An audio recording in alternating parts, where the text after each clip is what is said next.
Welcome to National Gun Trust's ATF eForm 1 ATF Final Rule 2021R-08F video walkthrough guide. Thank you for joining us today. Today, we're going over the ATF eForm 1 ATF Final Rule 2021R-08F for an individual applicant. Our ATF eForm 1 ATF Final Rule 2021R-08F video walkthrough guide will go over page by page for an individual applicant.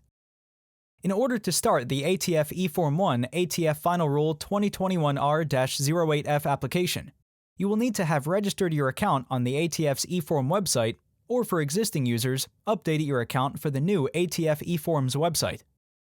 If you haven't done so yet, please do so before continuing with this video. There is a link to our ATF eForms website new user registration video walkthrough guide and existing user update video walkthrough guide in the video description below. Step 1. Logging in. You will need to navigate to the ATF's eForm website by going to the URL https://eforms.atf.gov. Or, depending on your browser, you can navigate to simply eforms.atf.gov. The page is divided in half. The login area is located on the right side of the screen. You will click the red button for the ATF Final Rule 2021R-08F application and then click Login. You will need to click the Accept and Login to accept the DOJ's warning banner. You will enter your user ID that was emailed to you by the ATF when you registered for your account and the password that you used at the time of account registration. If you see the @auth and / symbol before your username, that is correct. You won't need to delete that. Then you will click the blue Sign In button. You may see a spinning icon at this time while the eForms website loads, and this is normal. Step 2. Applicant Type. Once loaded, you will be able to check the appropriate applicant type and start the application. In this case, for an individual applicant, you will select the individual radio button and click Next. Screen 1, Form 5320.1 page. This screen will display the intended use form and the special instructions. Filing as individual instructions state, the applicant must attach a digital photo in the photo function on the responsible person train stop. The applicant must also provide his or her fingerprints on Form FD-258 or submit an EFT file of their electronic fingerprints. Upon submission of the application, the eForms system will email a cover sheet to the applicant. The cover sheet is to be printed as it will provide the control number of the transaction and the address where to send the paper fingerprint cards. If the applicant uploaded electronic fingerprints in eForms using an EFT file, then the cover sheet will indicate if the electronic fingerprints have been accepted. If the cover sheet indicates the electronic fingerprints have been accepted, then no additional paper fingerprint cards are required to be mailed. If the cover sheet does not indicate the electronic fingerprints have been accepted, then the applicant must mail paper fingerprint cards and the cover sheet to the NFA division within 10 business days of filing the application. We will then again click Next to advance to the next screen. Screen 2. Application page. The only option is tax exempt and no other options can be selected. You can leave the internal control number box empty if you don't have an internal control number and click Next. Screen 3. Applicant page. An information pop-up will pop up and will need to be accepted. Pursuant to ATF Final Rule 2021R-08F, the Attorney General has authorized certain persons tax-exempt registration of firearms they own or possess at the publication of the rule that are: first, equipped with a stabilizing brace; second, meet the definition of rifle under federal law; and third, have a barrel or barrels less than 16 inches in length. By proceeding with this application, you are certifying that you and the firearm you intend to register meet the tax-exempt parameters set forth in ATF Final Rule 2021R-08F. Please click here if you have any questions whether you and the firearm you intend to register qualify for tax-exempt registration. You will need to click Accept to proceed. The applicant page is where you will indicate your information as an individual applicant and the maker's questions that are normally located on page 2 of the paper ATF Form 1 application. If you don't have an FFL, you can leave the FFL section blank. If you do have an FFL, you can unclick the No FFL box and either select your FFL from the dropdown based off of your account profile, or click the My FFL is not listed and enter in your FFL information. Your first name, middle name, last name, cadence, country, address line 1 and line 2, zip code, +4 for the zip code, city, county, state, telephone, and email address should all be automatically completed based off of your profile information. If the information is incorrect, you will need to update your profile information by clicking My Profile tab located in the top menu bar. The title of the submitter of the application for an individual applicant will simply be Owner. After that box is completed, you can scroll down to answer the maker's questions. You will answer each question by selecting the answer from the drop-down menu located next to each question. The options are either yes, no, or not applicable. As you proceed through the questions, the red box around each question will disappear. If you don't complete a question, the red box around the question will still be present and need to be completed. We will then again click Next to advance to the next screen. Screen 4. Responsible Persons page. On the Responsible Persons page, you will enter your information as an individual. To do so, you will locate the Actions tab of the table. The Actions tab is the last column in the table. You will see the paper and pencil icon. Click that to enter in your information. There are 26 different boxes that you will need to go through. The boxes are self-explanatory, so we will only briefly describe them and common mistakes for the boxes where applicable. Box 1. Citizenship. This is your current citizenship. Box 2. Citizenship country. This is your citizenship country if you aren't a U.S. citizen. Box 3. Cadence. This is your cadence if you have one. For example, junior, senior, second, third. Boxes 1, 2, and 3 are automatically added from your profile information. Box 4. Title. This is your title. Common examples for an individual include owner, maker, etc. Boxes 5 through 9 should already be completed based on your account information. Box 10, Form 5320.23, will be grayed out and unavailable for individual applicants. This is normal because individual applicants do not submit an ATF 5320.23. This is only used for corporations, trusts, or other legal entities. Box 11 will be where you will upload your digital passport-style photo. You can select Choose File to navigate to your digital passport photo. This file can be a JPG or GIF file, but must be under 3 megabytes in size. While your passport photo is uploading, you may see a spinning blue circle that indicates your photo is being uploaded. Box 12. Electronic fingerprints. You can upload your .eft file here if you have an electronic fingerprint card file. If you need help obtaining a .eft file, you can click the link in the description. If you don't have a .eft file, then this box will be left blank. Box 13. Social Security number. This is your Social Security number and isn't required. However, entering your Social Security number will aid your background check and is recommended by the ATF for that reason. The ATF further indicates that, not required, failure to provide may delay processing. You won't need to include the dashes, they will be populated automatically as you enter in your Social Security number. Box 14. Zip code. Box 16. City. And Box 17. Full street address is automatically completed based off of your profile information. Box 18. Date of birth. This is your date of birth. The date slashes will be populated automatically as you enter in your date of birth. Box 19. Birth country. This is your country of birth. Box 20. Birth state is automatically completed from your profile information. Box 21. State of residence. This is your current state of residence. Box 22. Sex. This is your sex. Box 23. Ethnicity. This is your ethnicity. Box 24. Race. This is your race. Box 25. AR number or I-9 number. This is your AR number or I-9 number if applicable, but will be completed based off of your profile information. Box 29. UPIN. This is your UPIN. If you don't have a UPIN, you can leave this box blank. Once completed, You can verify your information was entered in correctly. If you need to upload a new photo, you can do so at this time. If you have missed one of the 26 boxes, you will see a red box around the box that's missing information. You can then update that box and then proceed to click Save and Close.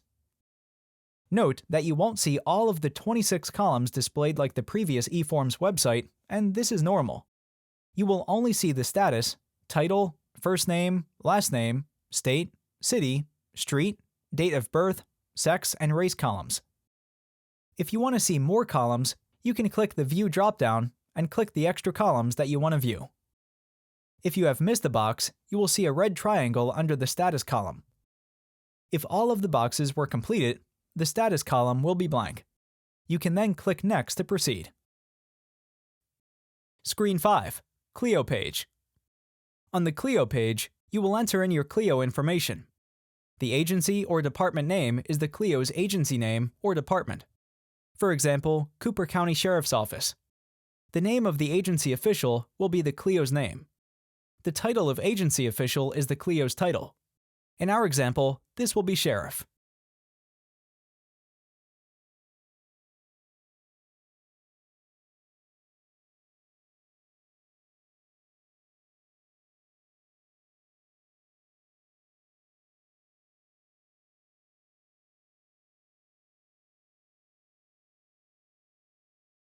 We will lastly fill in the mailing address of the CLEO. You will need to write in the mailing address of your CLEO and the zip code. When you enter in the zip code of your CLEO, the state, city, and county field should populate based on the entered zip code. You may need to select the city if the zip code is associated with multiple cities. You don't need to enter in the +4 for the zip code. That isn't required, but can be added. Once this is completed, we can click Next. Screen 6. Line item page for an SBR. The line item page is where we will add the firearm that you're going to make. In this example, that is an SBR. You start by clicking the Add Firearm button located above the table and to the left. This will load a new window where the information from the firearm will be added to the eForm 1 application. We will start by typing in the manufacturer. In our example, we'll be using Palmetto State, but you will use the information that's engraved on the firearm. The dropdown will start to load while you're typing, and you may need to wait a few seconds to load the manufacturer options if the site is running slow. You will select the manufacturer from the dropdown and then click Verify Manufacturer to verify the manufacturer.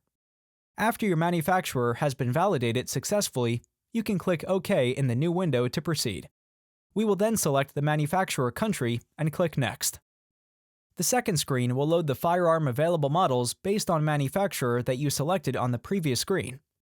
Note that you can only select SBR based off of the rule. You will select the model that is engraved on your firearm. If you select a generic model, for example AR-15, and the engraved model on your firearm is actually different, then your application will be denied. In our example, we will select Freedom 15 because that is the model engraved on our example firearm.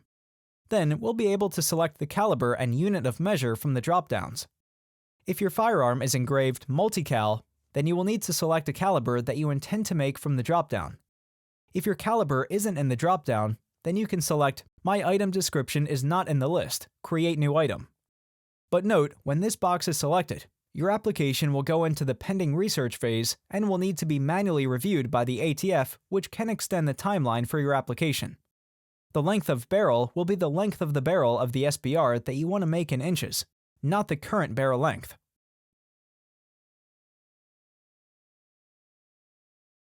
The overall length will be the estimated overall length of the firearm that you're making in inches.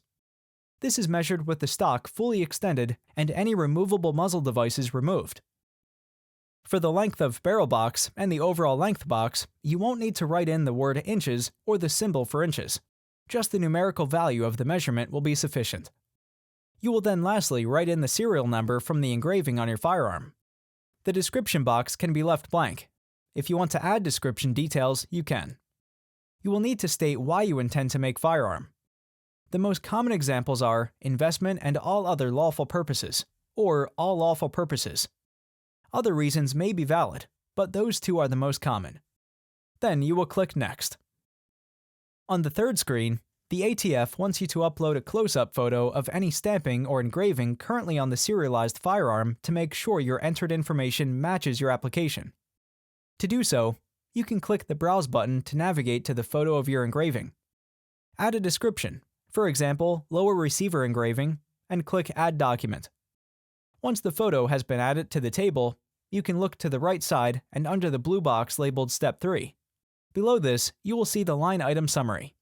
This is a great way to review that everything you entered on the previous pages are correct. Please take a minute to verify that your information is correct. If it isn't correct, you can select Back and make the necessary changes. If your entered information is correct, you will then click Finish. You will then see the added firearm as a line item in the middle table. If you notice a mistake with the information of your firearm, you can select the paper and pencil icon located to the right of the serial number under the Actions column to make any changes. If you have missed a box, you will see a red triangle under the Status column. If all of the boxes were completed, the Status column will be blank. After you have reviewed the information from your firearm and confirmed that it's correct, you can select Next. Screen 7. Electronic Documents page. The Electronic Documents page is where you can upload additional documents that are relevant to your application. This is most commonly used for corporations, trusts, and other legal entities. As an individual applicant, you aren't required to upload any trust documents. You will still need to upload any state or local permits if applicable.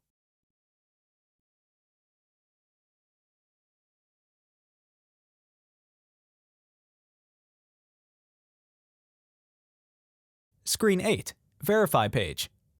The Verify page is where you can verify that the information entered in is correct. You will have to review your entered in information and certify that the information is correct before you can proceed to the next page. If you need to make any changes, you can go back to the appropriate section and make the changes. Screen 9. Certify page. The Certify page is where you will need to certify, sign, and submit for your application. If you didn't select the My Item Description is not in the list, Create New Item on the Line Item page, or have any page errors, then you should see a green checkmark stating that the application has been validated successfully. If you did select the My Item Description is not in the list, Create New Item on the Line Item page or have, then you should see a yellow triangle stating that the model or manufacturer that you have indicated is either unknown or is not listed in the ATF reference tables. ATF will have to validate the information that you provided prior to rendering a decision on your application. This may extend the average processing time for this application. Please attach copies of any additional information that you feel will assist us with this validation. Both will allow you to proceed if you don't have any application errors. If you have any application errors, you will also be told this here with a red triangle or X and links to the pages that need to be fixed. If you have no errors, you can select the radio button under Certify. To certify that, under penalties imposed by 18 U.S.C. 924 and 26 U.S.C. 5861, I certify that, upon submission of this form to ATF, a completed copy of this form will be directed to the CLEO shown in Item 10, that the statements, as applicable, contained in this certification, and any attached documents in support thereof, are true and correct to the best of my knowledge and belief. Next, you can then click the I'm not a robot button to complete the CAPTCHA. After you have selected the photos and verified that you aren't a robot, this will then allow you to click the Sign and Submit button. You will lastly need to confirm your submission by typing in your ATF eForms account PIN. After you click Submit, you may see the spinning icon at this time while your application is being submitted, and this is normal. Mailing instructions.